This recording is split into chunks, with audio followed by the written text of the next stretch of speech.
Hello everyone, स्वागत है आपका मेरे YouTube channel maths with Harish Bisht में। तो प्रश्न नंबर 16 में हमको बोला है, यहाँ पर बच्चों हमें क्वेश्चन नंबर 16 में हमको बोला है कि मीडियन क्लास का अपर लिमिट बताओ, मतलब माध्यक वर्ग की ऊपरी सीमा बताओ। तो यहाँ पर मैं लेता हूँ क्लास और ये दिया है 0 से 5। क्लास मतलब वर्ग होता है। 6 से 11, 11 से 17 और 18 से 23, फिर दिया है 24 से 29 यानी 29। ये हमारा क्लास है। अब इसकी फ्रीक्वेंसी हमें दी हुई है 13, 10, 15, 8 और 11। अब बच्चों इस क्वेश्चन में हमसे बोला गया कि मीडियन क्लास का अपर लिमिट क्या होगा। मीडियन क्लास, तो मीडियन क्लास का अपर लिमिट जानने के लिए हमें क्या करना होगा। सबसे पहले हमें जो क्लास यानी वर्ग दिया है इसको वर्ग कहेंगे और इसे बारंबारता कहेंगे। तो हमें जो क्लास यानी वर्ग दिया है हमें क्या करना है, इसको चेंज करना है। यहाँ पे देख पा रहे हैं कि 0 से 5 और 6 से 11 है, मतलब ये इंक्लूडेड है। ठीक है, 0 से 5 में 5 और 0 और इसके बीच के सारे नंबर इंक्लूड हैं। तो ठीक है, तो हमें इसको नॉट इंक्लूडेड में बदलना है, यानी अपवर्जय श्रृंखला में बदलना है। तो कैसे बदलते हैं वो आपको बताता हूँ मैं। उसका तरीका ये होता है कि आप L1 यानी लोअर लिमिट में से -0.5 करिए और L2 यानी कि अपर लिमिट में +0.5 करिए। अब इसका क्या तरीका, कैसे घटाएं, देखिए ये सब हमारे L1 है और ये सारे के सारे L2 हैं। तो हमें नई क्लास निकालनी पड़ेगी, क्लास इंटरवल को हमें चेंज करना होगा इस फॉर्मूले से। आगे वाले नंबर में से 0.5 घटाकर और पीछे वाले में 0.5 ऐड करके। ओके, तो चूंकि हमारे पास 0 है, अगर हम 0 में से 0.5 घटाते हैं तो हमारे पास क्या आता है, -0.5 आता है। ओके, माइनस में मतलब 0 से छोटा क्या है, -1 है। ओके, -1। तो आपने क्या करना है, ये जो हमारी लोअर लिमिट है उसको एक कम कर देना है। ठीक है, L1 जो भी हमारे नंबर है उनको एक कम कर लेना है। तो 0 से एक कम करेंगे तो ओके भाई, -0.5 और फिर इसमें से माइनस किया तो 6.5, 10.5, 17.5 एंड 23.5। अब हमें क्या करना है, अब हमें CF निकालना है। CF आपको पता है, CF फ्रीक्वेंसी को ऐड करने से निकलता है। 13 है तो 13 का 13 रहेगा, सिमिलर 13 + 10 23, 23 + 15 ये हो जाएगा आपका 38, 38 + 8 46, 46 + 11 57। अब ये हमारा CF आ चुका है। तो अब हम क्या करते हैं, मीडियन क्लास का पता लगाने के लिए, आपको पता है मीडियन क्लास का पता लगाने के लिए n/2 का फॉर्मूला लगाना पड़ता है। ठीक है, n/2। तो n हमारा क्या है, n हमारा 57 है। बच्चों ये 57 नंबर जो है इसको प्लस करके क्रॉस चेक कर सकते हैं। इसको प्लस करने पर यही आना चाहिए। 8 + 1 9 + 5 14 + 3 17, 17 का 7 और कैरी 1 + 1 2 3 4 5 57 आ रहा है।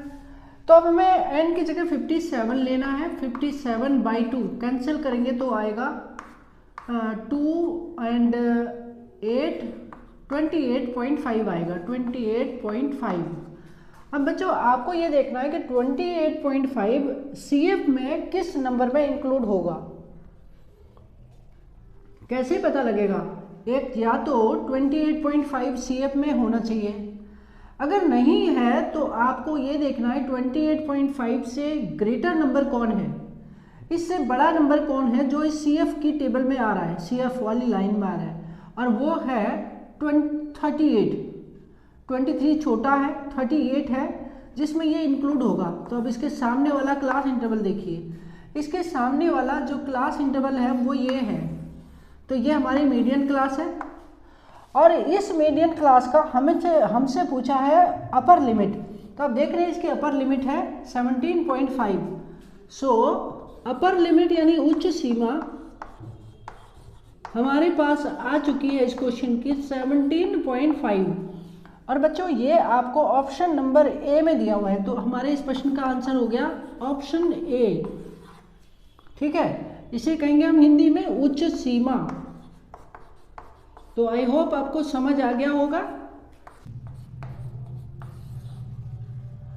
नंबर 17 में बोला है if the area of a circle numerically equal to thrice its circumference then the diameter of the circle.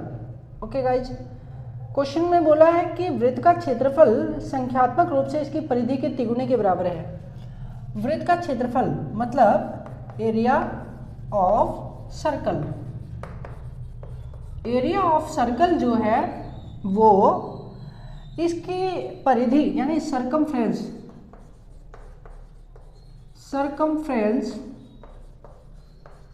Multiply 3। ये हिंदी वाले कहेंगे वृत्त का क्षेत्रफल, हिंदी माध्यम के बच्चों के लिए वृत्त का क्षेत्रफल बराबर हो जाएगा परिधि। परिधि मतलब होता है परिमाप यानी बाउंड्री की लंबाई। तो बच्चों ये है आपकी समस्या अगले सवाल में। इसमें बोला कि एरिया ऑफ सर्कल जो है सर्कमफ्रेंस का 3 टाइम्स है। तो आपको बोला है सर्कल का व्यास यानी डायमीटर निकालो। डायमीटर क्या होगा ये पता लगाना है। कैसे पता लगेगा? इसके लिए आपको वृत्त के क्षेत्रफल का ही सूत्र लगाना है। ठीक है, एरिया ऑफ सर्कल क्या होता है? पाई आर स्क्वायर बराबर परिधि। परिधि का फॉर्मूला 2 पाई आर मल्टीप्लाई 3। ये न्यूमेरिकली ये दोनों इक्वल हैं। अब आप इसे सॉल्व करना है। तो सॉल्व कैसे करें भाई? पाई, अब ये देखिए हम ये तो ये कर सकते हैं कि पाई से पाई सीधे कैंसिल कर सकते हैं, डायरेक्टली कैंसिल। तो यहाँ बचा आर स्क्वायर इक्वल 2 3 जा 6 आर। नाउ आर को इधर ट्रांसपोज करेंगे तो हो जाएगा आर स्क्वायर। आर स्क्वायर को मैं फैक्टर का फॉर्म में लिख देता हूँ, आर इंटू आर अपॉन में ये वाला आर ये अपॉन में आ जाएगा बराबर में 6। अब आर से आर कैंसिल हो गया तो आर इज इक्वल 6। अगर आर बराबर 6 है और हमें डायमीटर पूछा है तो डायमीटर आपको पता है, डायमीटर यानी कि व्यास जो है वो त्रिज्या का दोगुना होता है यानी कि 2r। ओके, अब r का वैल्यू अगर 6 है तो कितना हो जाएगा? 2 इंटू 6 बराबर 12। तो 12 हमारा इस क्वेश्चन का आंसर हो गया। 12 यूनिट्स, 12 इकाई। इसमें हमको ऑप्शन नंबर डी के साथ जाना है। एक्चुअली ये आंसर मिस प्रिंट है, गलत आंसर है। तो हमें क्वेश्चन नंबर इसमें ऑप्शन 12 का कोई ऑप्शन नहीं है बच्चों, इस बात को ध्यान रखिएगा। और हमें तो इसका राइट आंसर मतलब हमारे पास कोई ऑप्शन इसमें नहीं है, नन ऑफ दीज है। तो हम इसका आंसर हमें मिला बराबर 12 इकाई। ये हमारा आंसर हो गया कि अ card is drawn from a well shuffled pack of 52 playing cards at random. मतलब यादृच्छिक रूप से 52 ताश के पत्तों के अच्छी तरह से फेंटे गए पैक से एक कार्ड निकाला जाता है। ओके, आपको बताना है इसका इक्का, ना तो इक्का होगा ना ही बादशाह होगा। ठीक है, the probability that card drawn is neither an ace nor a king. मतलब ना तो इक्का होगा, ना ही बादशाह होगा, ना तो एस होगा, ना किंग होगा, ये पता लगाना है। कुल परिणाम, इसको हम इस तरह लेंगे, कुल परिणाम। कुल परिणाम मतलब कुल card, total number of cards वो है 52, ठीक है। तो इन्हें कहेंगे हम टोटल आउटकम्स, अंग्रेजी में कहेंगे टोटल आउटकम्स। टोटल आउटकम्स 52 हो गए। अब इसने बोला कि एक कार्ड निकाला, ना तो इक्का होगा ना ही बादशाह होने की प्रोबेबिलिटी, ओके। तो नाइदर एन एस। तो गाइस कुल परिणाम हमारे हैं 52। अगर कुल परिणाम 52 है तो इसमें बोला गया neither an ace nor a king, okay. न तो इक्का न तो बादशाह। तो आपको ये देखना है कि एक जो प्लेइंग कार्ड्स का पैक होता है उसमें कितने इक्के होते हैं, कितने बादशाह होते हैं। सीधी सी बात है, 4 ग्रुप होते हैं तो 4 एस हो गए, 4 किंग हो गए, तो कितने हो गए 4 + 4 यानी 8। तो आपको 52 में से माइनस कर लेना है 4 + 4 को। ये मैंने 4 + 4 इसलिए लिखा क्योंकि 4 इक्के होते हैं, 4 बादशाह होते हैं। तो अगर हम उनको प्लस करते हैं तो 8 आता है। 52 में से 8 माइनस करेंगे तो कितना बचेगा, 44 बचेगा भाई, 44। अब हमें इसकी प्रोबेबिलिटी बतानी है, तो इसकी प्रोबेबिलिटी कितनी हो जाएगी, इसकी प्रोबेबिलिटी हो जाएगी guys 44/52, okay.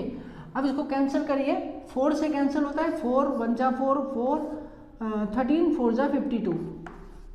Now 11/13 is answer, और 11/13 हमारा ऑप्शन डी को दर्शाता है।